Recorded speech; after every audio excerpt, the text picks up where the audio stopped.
C'est pour faire la suite des aventures de Donjon Dragon. Là, je voudrais parler du barde. Oui, c'est un solo avec le barde qui est parti tout seul dans le petit étang du dos. Ça, c'est mon chat. Il aime bien aussi de temps en temps participer aux parties de Donjon Dragon. Mais il participe comme il peut. Ouais. Donc, il me mord le con. Bon, donc, le barde, il se met à poil. Il plonge dans l'eau, après avoir fait une prière, et puis s'enfonce dans les profondeurs du lac. Là, il sent une petite bête qui le frôle, une anguille.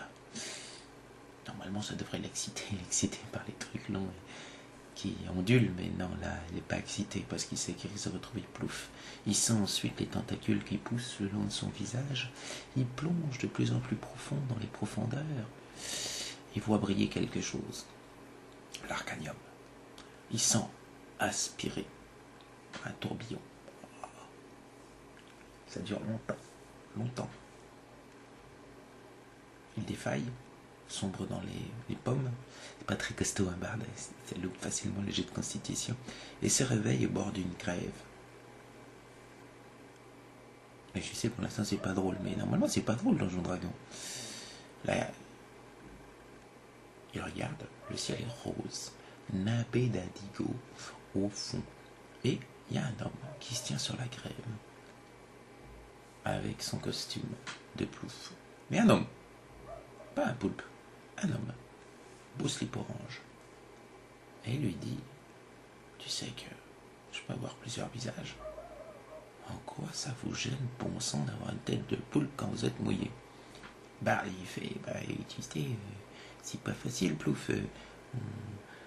Au niveau social, ça nous met en porte-à-faux. Puis en plus, on a fait plein de bêtises. On a été un petit peu emporté à volo, si je peux me permettre, par toute cette tristesse qui nous envahissait. Plouf, il leur dit, vous deviez juste régler le problème d'une cité de géants. C'est tout. Ouais, mais la cité de géants, on a eu peur. Et puis avec notre tête de poulpe, on aurait pensé se faire massacrer, tu comprends? Et puis du coup, là, Plouf lui dit, et du coup, vous avez fait les cons, vous avez massacré des villages, vous avez violé une fée, vous avez été nécrosé, vous perdez vos organes génitaux. Et qu'est-ce que je vais faire, moi? Vous pensez que je dois vous sauver? Hein? Avec la reconnaissance que vous avez eue à mon égard? Barde,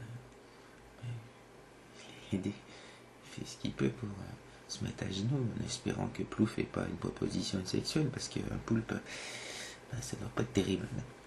Plouf caresse les cheveux du barde et lui dit, tu seras mon élu, auprès des autres, et auprès de toutes ces nations. Vois-tu, moi, je règne sur les profondeurs océaniques, et là-haut, des nécromants s'éveillent.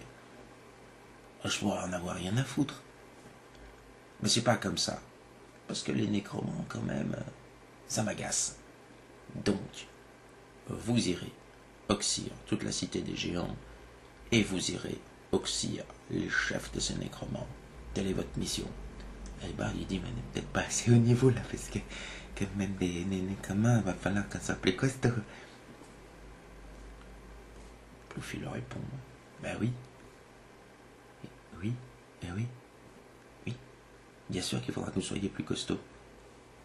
Et Bardi réfléchit, il demande, mais pourquoi si Plouf il ne répond pas, pourquoi pas Plouf il me répond, il lui répond, je veux dire que ça devrait.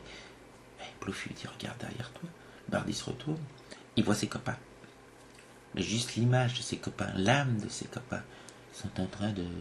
C'est un petit peu comme des zombies au bord de l'océan, le nain il boit de l'eau de mer, le guerrier il frotte son sexe dans le sable, le paladin il se gratte le nez en regardant le soleil fixement, le magicien il est en train de se faire piquer par un bigorneau. Si c'est possible, oui c'est possible, non je vous assure.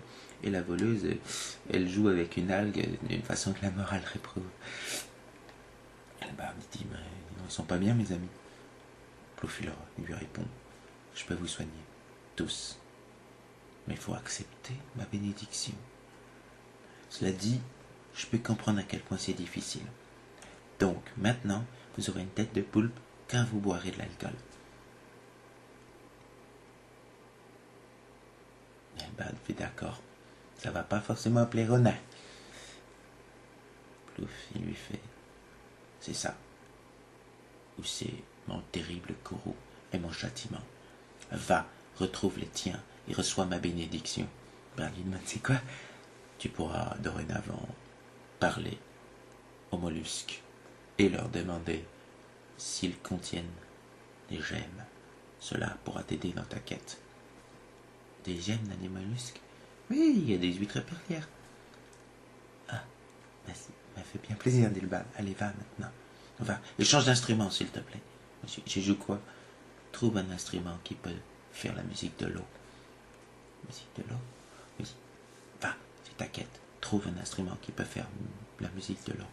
Une fois que tu l'auras trouvé, tu seras mon héros.